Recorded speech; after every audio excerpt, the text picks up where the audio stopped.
मुल्क में बिजली शॉर्टफॉल कम नहीं हो सका, आवाम बिजली को तरस गए हैं। शॉर्टफॉल 8000 मेगावाट से तजावुज कर गया।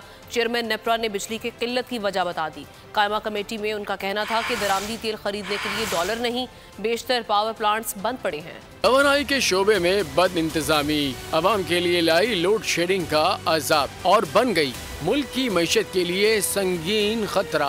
मुल्क में बिजली की तलब 27,000 मेगावाट जबकि पैदावार सिर्फ 19,000 मेगावाट। बिजली का शॉर्टफॉल 8,000 मेगावाट को छू गया। मुल्क में तारीख की बदतरीन लोड शेडिंग ने आवाम को तड़पा दिया। उधर सेनेट की कायमा कमेटी में चेयरमैन नेपरा ने भी हौलनाक इंकशाफात कर दिए। कहा बिजली बनाने के बेशतर कारखाने इस वक्त बंद पड़े हैं क्योंकि दरामदी तेल खरीदने के लिए मुल्क में डॉलर नहीं, 62% बिजली दरामदी तेल पर बन रही है। उधर पब्लिक अकाउंट्स कमेटी इजलास में भी तवानाई के शोबे में मुल्क की बदतरीन हालत की तस्वीर सामने आ गई। सेक्रेटरी तवानाई ने इजलास को बताया कि बिजली के शोबे का सर्कुलर डेट 2370 अरब रुपए से भी तजावुज कर गया है।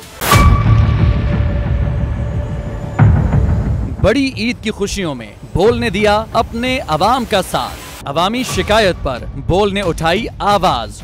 उधर पेशावर में आलाइशों को ठिकाने लगाने के लिए WSSP का खुसूसी ऑपरेशन शुरू हो गया है, जिसमें 3259 एहलकारों समेत 683 गाड़ियां हिस्सा ले रही हैं। बोल की खबर पर इदारों ने भी कसली कमर, लिया एक्शन। लाहौर में मुख्तलिफ मकामात पर आलाइशें जो है वो हमें सड़कों पर दिखाई दे रही थी, लेकिन उसके बाद जो LWMC है उनका अमला जो है वो उसके बाद फील्ड में निकला और उसके बाद आलाइशों को हटाने का सिलसिला जो है वो शुरू कर दिया गया।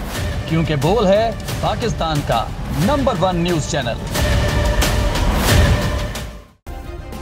सब्सक्राइब करें और बेल दबाएं ताकि कोई खबर रह न जाए।